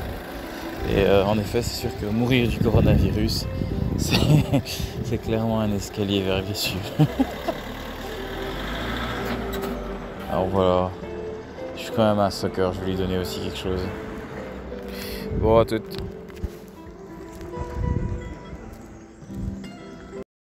Donc en fait je me rends compte que j'ai pas fait le rapport de Sainte-Sabine. Et ouais, en fait à Sainte-Sabine, bon, j'ai rien retrouvé que je reconnaissais. Donc ils ont probablement dû arranger tout, ou bien quand moi je suis allé c'était différent. Mais en tout cas, ouais, le seul truc que j'ai reconnu, c'est l'espèce de Christ qui était en face d'une certaine allée ou alcôve, je sais pas comment t'appelles ça. Et ça, c'était vraiment une image qui m'a marqué. Du coup, j'étais là, ouais, en effet, ça, je me souviens. Et puis en même temps, dès que je me suis retourné, j'ai regardé le haut, et puis j'ai vu, ah ouais, en effet, je me souviens de la structure du haut et tout ça. Et c'est marrant parce que pourquoi je me suis rappelé de faire ce rapport, c'est qu'en fait, j'ai retrouvé l'hôtel là où on était en fait. Donc quand j'étais beaucoup plus jeune. Et ouais, hôtel Anselmo, c'est ça. Donc un peu plus loin. Et donc ouais, c'est là où on était. Je me souviens où mon père se garait et tout ça. Donc ouais, c'est marrant de retourner là et de voir tout ça. Voilà, bon, je continue ma route. Et donc voilà, j'ai pris le temps un peu de sortir du centre touristique et tout pour aller voir un peu les autres quartiers. Et surprise, qu'est-ce que je remarque c'est que, ben tiens, typiquement il y a des endroits en ruine, il y a des endroits complètement abandonnés et tout ça. Là, je suis dans le métro, je rentre. Et donc en fait je me rends compte en fait à quel point ouais, cette ville est comme les autres. C'est juste qu'au niveau centre et au niveau entretenu c'est beaucoup plus stylé. Puis dès que bien sûr on le sort et qu'on va voir tiens c'est quoi les quartiers où les gens normaux vivent. Parce que quelqu'un m'avait recommandé d'aller manger là-bas dans un certain quartier. Et en effet c'était très bon, on va manger une bonne carbonara, même chose, très bons ingrédients, donc très bonne nourriture. Et donc ouais par contre le quartier ouais, en ruine, il y a des ordures partout. Enfin, tu vois, les routes ne sont pas bien, les trottoirs partent en couille. Voilà, une ville normale qui n'a pas trop d'argent pour prendre soin d'elle. Enfin, en tout cas, c'est ce que j'ai vu ici, quoi. Donc ouais, le centre touristique, tout l'argent, voilà, parce qu'apparemment c'est clairement ça, l'attraction en termes d'argent. Ensuite, ouais, enfin, là où je suis allé moi. J'ai un peu, je vais pas dire le nom parce que j'ai pas envie de disser quoi, mais ouais ça ressemblait ouais, typiquement à ce que j'ai vu au Portugal ou à ce que j'ai vu en Espagne, c'est-à-dire les ruines d'un ancien empire en fait. Vraiment Lisbonne, ça se voyait fort et j'ai vu ça ici aussi. C'est vraiment l'aspect où ça devait être vraiment stylé à une époque. Surtout les entrepôts abandonnés qui étaient clairement super beaux quoi. C'est qu'on dit, enfin moi je me dis vraiment putain ça devait vraiment être super beau à une époque et super riche et super développé. Et là maintenant ouais, c'est des entrepôts slash fabriques complètement abandonnés. Et donc ouais c'est un peu ouais, c'est un peu dommage là j'ai pris en avoir mais bon c'est aussi une des réalités de Fort. J'ai pris quelques photos, pas des photos des trucs les plus graves parce que j'y ai pas pensé, j'étais plus en train de méditer là-dessus. Mais bon voilà, ça c'est. Ouais, j'ai pas envie de disser non plus. Voilà, à tout. Un galouche est entré dans le métro et il avait son gun en mode sur le side et tout, je suis un galouche. Et il essayait de se cacher, tu vois, genre en mode je ne te vois pas. Et ouais, en fait, il suivait des pickpockets, donc ça c'est marrant. Donc il les a accostés en mode bon, qu'est-ce que vous faites là, des pickpockets. En fait, c'était un groupe de meufs, ça m'a assez impressionné. Ah ouais, ok, c'est un groupe de meufs, il les a arrêtés. Ce mec avec son gun était en filature de ces gens-là. C'était assez stylé à voir. Et donc, ouais, voilà, de l'héroïsme du point de vue de cet héros qui ne sait pas où il doit aller. Putain, moi je sais pas où je dois aller, c'est ça le truc. Alors, je dois aller direction Anagnia. Je crois que c'est par là que je dois aller. Bon, à tout de suite.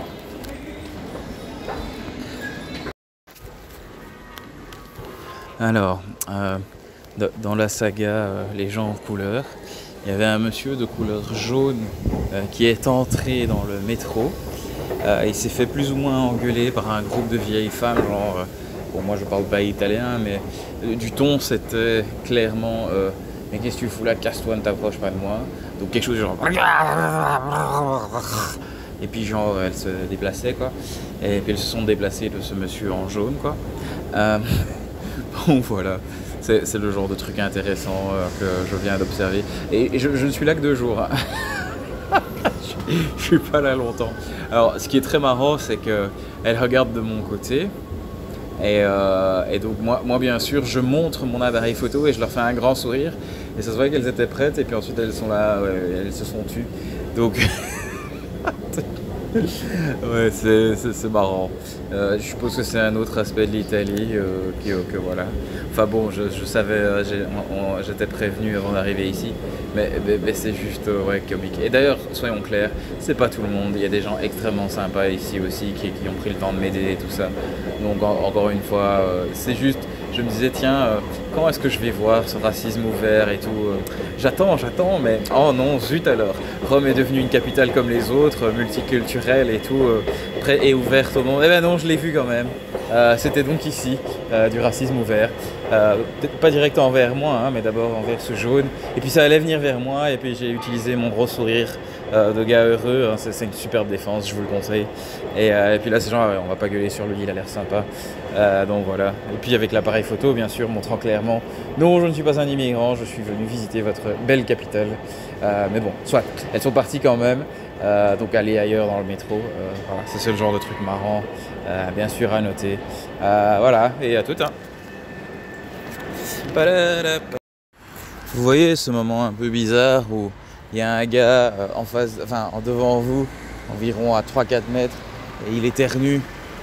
Et ouais, il y a à nouveau cette espèce de réflexe bizarre qu'il a. Oh merde! Et que tu sautes sur le côté. Ouais, heureusement le gars était retourné, hein, donc il n'a pas vu.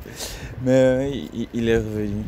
Et c'est marrant comment ouais, l'espèce de parano, ça peut vraiment créer des comportements un peu ouais, tout à fait bizarres et abjects. Et ce qui est marrant pour moi, c'est que c'est complètement inconscient. C'est genre, je sais qu'il y a ce buzzer qui est là, donc il faut faire extra attention.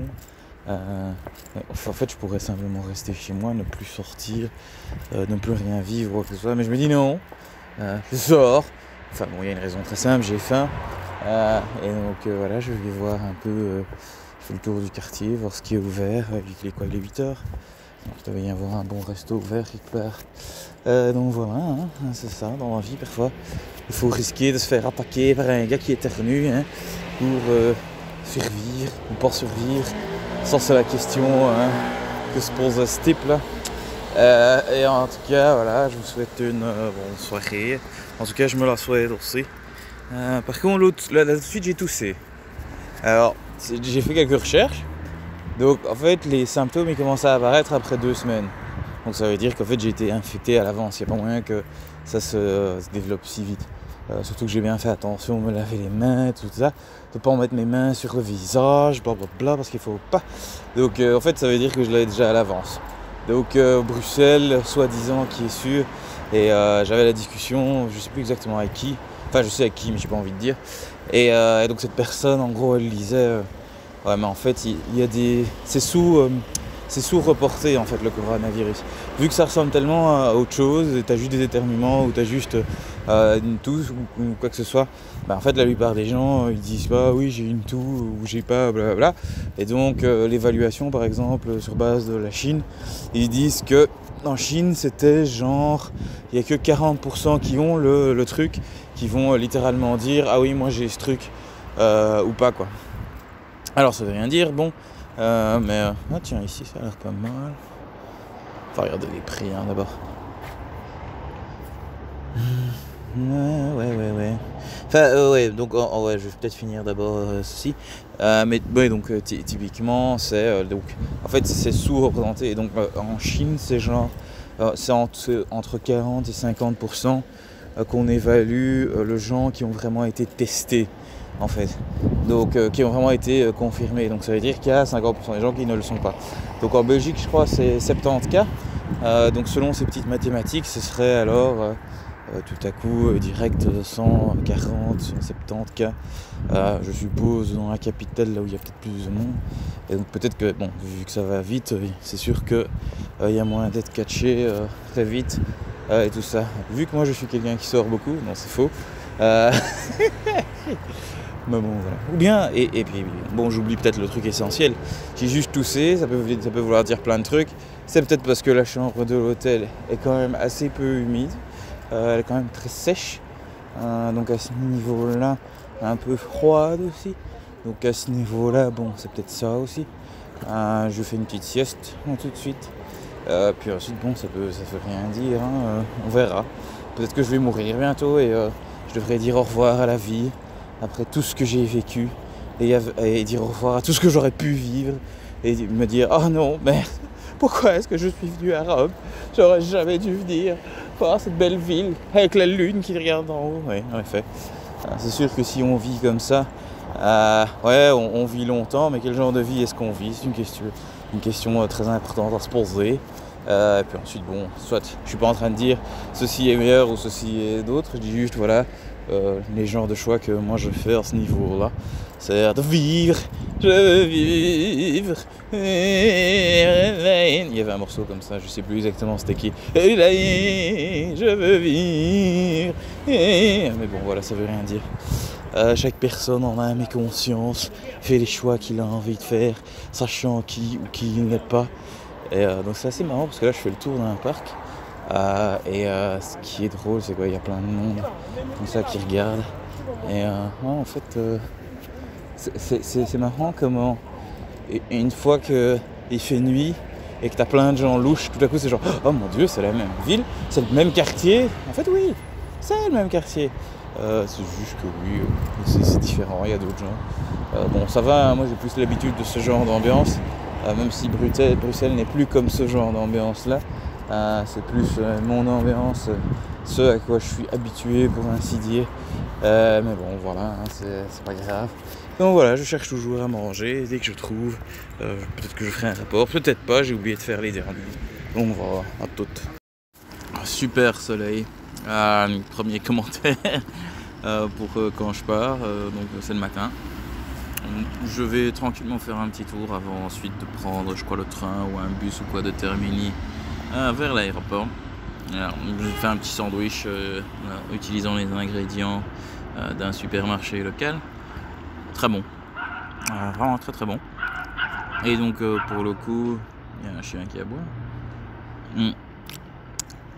Miam miam miam miam miam. Et donc pour le coup, ouais. Le petit détail donc, auquel je faisais allusion par rapport aux vendeurs et aux guides qui me faisaient pas chier. C'est le petit détail, mais je voulais avoir plus d'observations pour confirmer. En fait, il y a une grosse communauté indienne, beaucoup plus grande que la chinoise, disons, ici.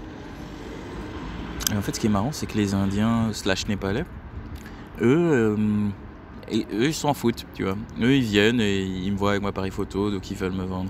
Donc en fait, c'est vraiment marrant, c'est qu'aussi bien les espèces de noirs africains qui vendent leurs petits boui-boui ou qui sont guides, qui vendent la merde, aussi bien eux que les Italiens, quoi.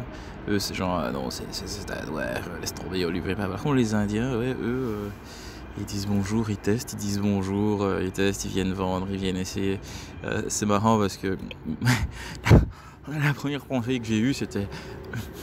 c'est une petite histoire que j'ai vécue quand j'étais à Varanasi, ou Madras, hein, pour certains. Non, pas Madras. Soit Varanasi, quand j'étais à Varanasi en Inde. C'est que typiquement j'étais dans la période non touristique, donc il y avait blindé de vendeurs et ils étaient ultra agressifs. Alors dans les autres régions de l'Inde c'était le cas aussi, hein, mais c'était moins dérangeant, quoi. C'est genre il faisait trop chaud, mais là vu que c'était vraiment une ville entre parenthèses touristique, ouais, ils étaient ultra agressifs parce que là c'était la période morte et donc du coup ils voient un touriste, ils disent putain je dois le vendre. Et donc à un moment, je suis avec d'autres potes touristes qu'on s'est rencontrés dans l'auberge de jeunesse ou l'hôtel, appelle ça comme tu veux. Et on se dit putain, pour éviter tous ces vendeurs, ce qu'on va faire, c'est on va prendre un chemin, on va prendre un voyage en bateau dans le Gange. On prend ce voyage dans le bateau et on se dit ah putain, un peu de calme, on est dans la rivière, tout va bien. Il y a tous les trucs indiens bizarres du genre un gars en bateau. Tu vois, mais genre motorisé, qui se met sur l'avant du bateau, il s'allonge en mode gourou, hein, à poil et tout, et c'est genre il se fait prendre, il se fait filmer, tu vois, de haut comme ça, et on s'est dit ok, voilà. Pendant que nous, voilà, il y a ça qui passe comme bateau. Puis à un moment, on arrive à un endroit et t'as genre 3 bateaux qui nous bloquent, et c'était tous des Indiens, quoi, des locaux en mode ah vous voulez pas acheter Ganesh, vous voulez pas acheter vous voulez pas chez Krishna. Et je te dis putain, mais même dans le Gange ils sont là, quoi, tu vois. Et donc c'est marrant ici en Italie, tu vois, genre même ici en Italie ils sont là, ils sont toujours en train de vouloir vendre quelque chose. Et c'est assez marrant parce que pour le coup, enfin, je sais pas du tout comment au niveau communauté les choses se passent ici, mais je me dis bon, ok, c'est genre bon, 50% de la population est asiatique, hein. Je sais pas si tout le monde est au courant de ça. Je veux dire, la majeure partie de la population se trouve en Asie. Et ouais, donc c'est un peu normal qu'ils arrivent ici. Et donc ce qui moi me fait quand même un peu rire, c'est oh putain, les musulmans vont se ramener, oh putain, ces Africains vont se ramener, oh putain, blablabla. Alors qu'en fait, en catimini, ben, par exemple, l'hôtel où moi j'étais, ben, c'était des Chinois, bah ok, ils rachètent tranquillement des propriétés pas trop importantes et ils font leur business tranquille et petit à petit ouais, ils prennent.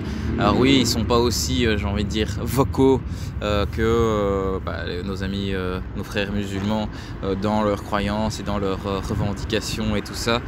Pour donner un exemple concret, j'ai encore eu la discussion, je crois il y a une semaine, avec un cher ami musulman que je n'ai pas nommé, qui va peut-être m'entendre faire le petit rapport de ces discussions, où lui il disait ouais mais bon, je veux dire, moi je trouve ça scandaleux que tous les restaurants en Belgique ne sont pas halal. Je veux dire, il y a quand même une communauté musulmane ici, tu vois, ils devraient s'adapter à leurs clients, tu vois, voilà. Et moi je lui disais, oui mais mec, ok, il y a peut-être une communauté, mais vous êtes en minorité, quoi, et la majorité s'en fout. Donc faut pas faire des revendications ou faut pas commencer à faire la guerre pour.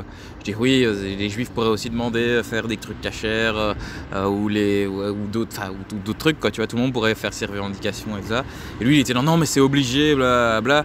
Puis je lui ai donné l'argument, ouais mais bon, si moi je vais pas nommer le pays, mais si moi je vais dans ton pays, est-ce que je peux trouver des bières partout? Je suis sûr qu'il y a une communauté de gens qui boivent de la bière, mais est-ce que je pourrais me dire non, mais en même temps on est chez nous. Bah ouais, bah voilà, dans ce pays-là t'es chez toi et donc on boit pas d'alcool. Ici ils sont chez eux et donc ils ont rien à foutre de là. Alors oui, en effet, je suis d'accord avec toi, ça ne coûterait rien que tout soit halal, enfin je ne sais pas ce que ça coûterait, c'est vrai que ça coûterait rien et en effet toute la bouffe serait halal ou quoi que ce soit, voilà. C'est juste qu'au niveau culture tu demandes de faire des changements, là oui dans votre culture c'est genre ah ouais ok il faut alcool c'est illégal et ici oui on s'en fout. Donc oui on pourrait se dire ouais pourquoi pas en fait, donc oui c'est tout à ce débat, le débat est dans l'air, je ne dis ni oui ni non, je dis juste j'ai posé les arguments pour ou contre. Et donc ici pour faire ça donc vocaux, très vocaux en mode claque, presque impérialiste, hein. Islam je rappelle veut dire soumission, soumission à la volonté d'Allah, il n'y a pas de problème, mais bon c'est le cas en arabe si je me trompe pas. Et donc le truc c'est ok bon ici tu vois t'as les asiatiques, eux ils ont une approche tout à fait différente, c'est on se cache et petit à petit tu vois enfin il y a plein d'endroits, enfin il y a plein de restos indiens, il y a quand même plein de magasins où c'est des Chinois qui ont tout le bazar, et ça m'a vraiment étonné quoi, tu vois, et des magasins qui vendent des trucs qui viennent clairement de Chine. C'est un peu la même chose que j'ai vu quand j'étais au Portugal, c'est ah ouais en fait ils achètent typiquement des maisons dans des quartiers pas très populaires comme ça coûte un peu moins cher et ils revendent tout ça. Bon je me demande sérieusement s'il y a une stratégie, ah putain un cortège de morts, marrant. Soit. Je me demande sérieusement s'il y a une stratégie, surtout au niveau chinois, à ce niveau-là, du chinois, de la Chine qui achète des endroits pour faire refourguer et revendre leurs espèces de produits et tout ça. Ça ne m'étonnerait pas que oui, même si elle n'est peut-être pas aussi ouverte que ça. Et donc bon, tout ce qui est guerre économique, ça se passe, hein, c'est pas nouveau. Je veux dire, bon. Enfin, je veux dire, l'Occident va bien en Afrique pour défendre leurs intérêts. Ils font la coopération au développement pour faire genre, t'as vu, on est sympa, laisse-nous faire des trucs. Et bon, ouais, soit. Je vais pas commencer sur un rant là-dessus, mais c'est juste, ouais, très observant de voir, ouais, les Indiens sont partout. Je veux dire, là, maintenant, je suis dans un endroit. En fait, l'endroit où je suis, donc t'as le cortège, hein, des voitures avec l'espèce avec le corbillard devant. Dans la rue, il y a 1, 2, 3, 4, 5, 6, 7, 8. Donc 8 personnes d'origine indienne et t'as genre une blanche. Non, 2. Une deuxième vient d'apparaître. Attends, est-ce qu'elle est vraiment... Ouais, une deuxième vient d'apparaître. Voilà, donc peut-être que j'ai choisi le quartier, hein, soyons clairs. C'est le quartier de Termini. Mais je trouve ça juste marrant, quoi. C'est genre, ah ouais, ok, plein d'Indiens. Et justement, quand tu vas un peu plus loin de ce côté par là, encore un Indien qui va d'apparaître, plus un peu vers la droite et tout ça, ouais, c'est là, t'as beaucoup plus des Chinois et tout ça, donc ouais, c'est marrant. Je suis peut-être dans le ghetto, hein, c'est vrai. Je ne sais pas. En tout cas, je trouve ça très intéressant à observer. Et ouais, voilà, ça c'était. Je sais pas si c'est le dernier enfin le dernier commentaire que je fais, mais en tout cas, voilà.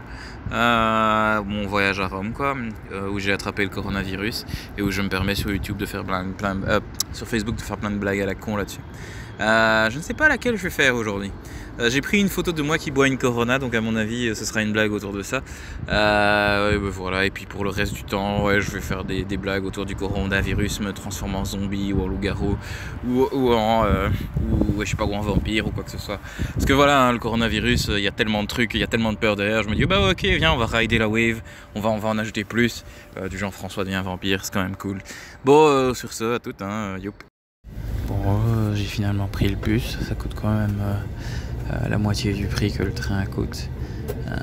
Et ouais, c'est marrant, donc je me suis dit, tiens, en fait, c'est vrai, cette quartier-là, cette route-là a l'air intéressante. Et puis je me suis dit, merde, François, non, il n'y a pas le temps, quoi.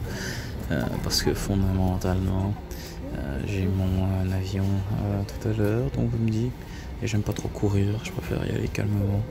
Donc je me dis, cool, je vais aller cool, je prends le bus maintenant, je vais aller un peu à l'aéroport. Je vais me mettre à mon gate et puis je vais simplement lire, méditer, tranquille quoi, kiffer la life. Et bon voilà, donc on est en route, au revoir Rome, c'est très cool. Ce qui est quand même marrant, c'est comment, surtout chez les voyageurs, donc vu que je suis dans le bus avec des gens qui s'en vont, il y a vraiment ce truc de tout le monde se regarde, tu vois, genre qui est le gars qui est peut-être malade, qui a peut-être des symptômes. Donc en fait, bon, ça prend 15 jours d'incubation, mais encore une fois, la peur n'est pas quelque chose de rationnel, quoi. Sur ce, ça c'est moi dans le bus, à toutes. Boudou boudou.